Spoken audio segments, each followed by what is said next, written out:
Hello and welcome to the final recap of Mare of Easttown. To those of you who've been watching these last few weeks and to those who have contributed to the discussions and the comments, thank you. It's been a lot of fun to have so many people to discuss this show with. Anyway, we'll get right into it. So we pick up right where we left off in episode 6. Mare's in the woods on her way to Billy and John, who are still fishing, and back at the station, Chief Carter and one of his deputies can't get a hold of Mare on the radio. Finally, the photo is revealed and it's John and Erin in bed together. Jess says that she found it in Erin's journal and that it was her idea to burn the journals in case the police found something like the photo. She adds that Dylan, not wanting to break his parents' hearts, actually wanted his own parents to keep DJ. Jess isn't wrong because Erin was fond of Dylan's parents. Also, the gesture from Dylan, even though he went by it through violent means, it obviously shows that he cares enough about his parents to not want them to be hurt. So I guess this is some kind of character development, but I'm very reluctant to say.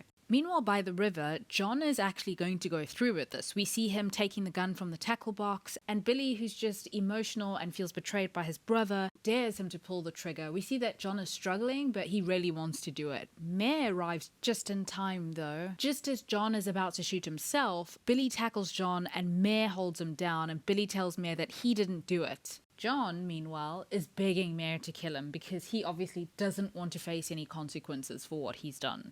Or so we think at this point. Back when everyone's at the station, Chief Carter checks in on Mare and explains the photo, and they both question John, who is now in custody. John explains that his inappropriate interactions with Erin started at the lake house at that reunion, that Billy had been drinking, everybody was passed out, and Erin couldn't sleep, so they went for a walk, and that's when things started. John, being every bit the loser that we all expect him to be, says things weren't going so well with him and Laurie, and Erin, of course, was having a rough go of things at home, and they could confide in each other, and they had a connection. I'm going to let the expressions on both Mare and Chief Carter's faces speak for themselves. At one point, Erin became pregnant with John's child, and of course John wanted Erin to terminate the pregnancy, but she didn't want to. She was also dating Dylan at the time, so John just said it would have been fine to let Dylan assume that he was the father. So he explains a little bit about what happened on the night of Erin's death. So John says that he was at Frank's engagement party, and Erin had tried to call him several times from the prepaid phones that they'd had. Erin was really mad, and she threatened to go to Laurie if John didn't meet up with her, so he drove to meet her at the park, and it turns out she wanted him to pay for DJ's ear surgery. Erin also had a gun, John says, and she threatened to shoot herself because she said that John had ruined her life. They struggled a bit, and the gun went off, the bullet hit her hand, and John says that he shot her and dragged her body into the woods. He then went back to the party to take Frank and Faye home so that he would have an alibi, and that later Billy helped him dispose of the body. As for Deacon Mark, eventually he has the charges against him withdrawn because the only thing he's really guilty of is lying about Erin's bike. If the show still had more episodes to come, I would really be suspicious of Mare's cousin's expression as she tells him the news about Deacon Mark, but since it is the last episode, I'm just going to chalk it up to him being relieved and just worried and concerned for Deacon Mark. We also see that DJ is at the hospital with Laurie and he's just about to get his ear surgery, and Laurie refers to DJ as her son. If you'll remember, John, as he was about to be taken away in handcuffs, had asked Laurie to please raise DJ. We then see a mediation meeting that has been set up for Carrie, Mare and Frank to discuss the custody issues with Drew. Carrie is 20 minutes late for the session, and when she does finally show up, Mare meets her out in the lobby where she admits that she can't take care of Drew, she can't take Drew, but it's not because she doesn't want to. She admits that she's been using for a couple of months and that she started to use just to stay awake, but she's gotten pretty worse. As we saw last week, she was working so many jobs in order to be self-sufficient and make a good life for herself and her son, but she was so overworked that she fell asleep at the side of the bathtub, and there was a moment that we thought that Drew might have drowned.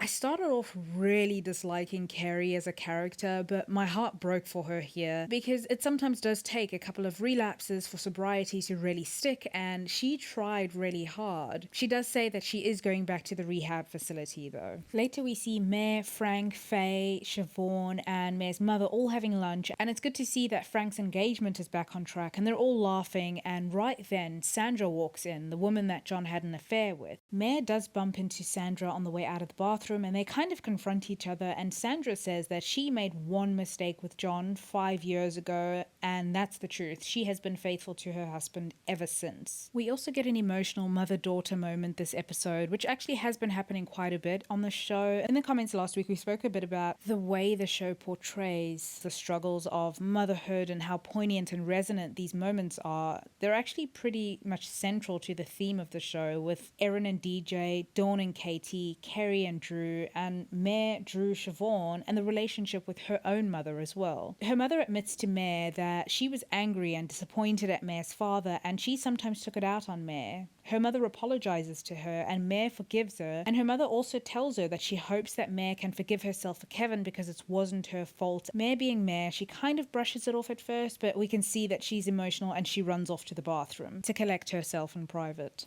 We see Dylan again in this episode as well, and he stops over at Laurie's house to give her an envelope with DJ's surgery money, and Dylan is obviously struggling emotionally here with having to give up DJ, and it really tugs at the heartstrings even though he was acting like an aggressive criminal last week. But I did think that Dylan's parents should have taken DJ because Laurie's family is just bad news with all the secrets, and while they seem to have a perfectly sweet daughter Moira, I just don't think bringing another baby into the mix is good for Laurie, or for baby DJ actually. It is his family though, so it is what it is. Frank and Faye's wedding also takes place during this episode, and Richard shows up, which made me a little bit nervous because while I do like him, he just does make me nervous, and I was actually glad that they had broken up. He takes off again to some suspicious sounding college as quickly as he came, and again I was just relieved. Mr. Carroll calls Mare over to his house and says that he's been struggling a bit with Betty's passing. He also mentions to Mare that he's been losing things. Sometimes things just disappear and reappear, most notably his cult detective special gun that he said had disappeared from his shed and it reappeared. He also tells Mare that 2 rounds were missing, and the only people who had access to his gun were himself and Ryan, who mows the lawn. I honestly had to pause the show at this point because I did not see this coming. When Mare goes to Ryan's high school, Ryan sees Mare, knows exactly what he's done and why she's there, and he runs away. To make things even worse, he runs home and he's in tears and he tells his mother she knows, Mare knows. Again, Laurie knows everything and she's been hiding things from Mare. They eventually bring Ryan down to the station for questioning, and Ryan says that he knew about Erin and John, that he found texts but he'd promised to keep it a secret to not break up his family, and also kind of on the condition that John ends things with Erin. The evening of Frank's party, he found out that it wasn't over between his father and Erin, so he rode over to Mr. Carroll's house. He got that gun. His intention, he says, was to scare Erin and to tell her to stay away from his family, but there was a struggle, and from what I could tell, the gun went off once and then he pulled the trigger a second time. He then called his dad, John, who sorted it out with Billy, and they all swore to secrecy.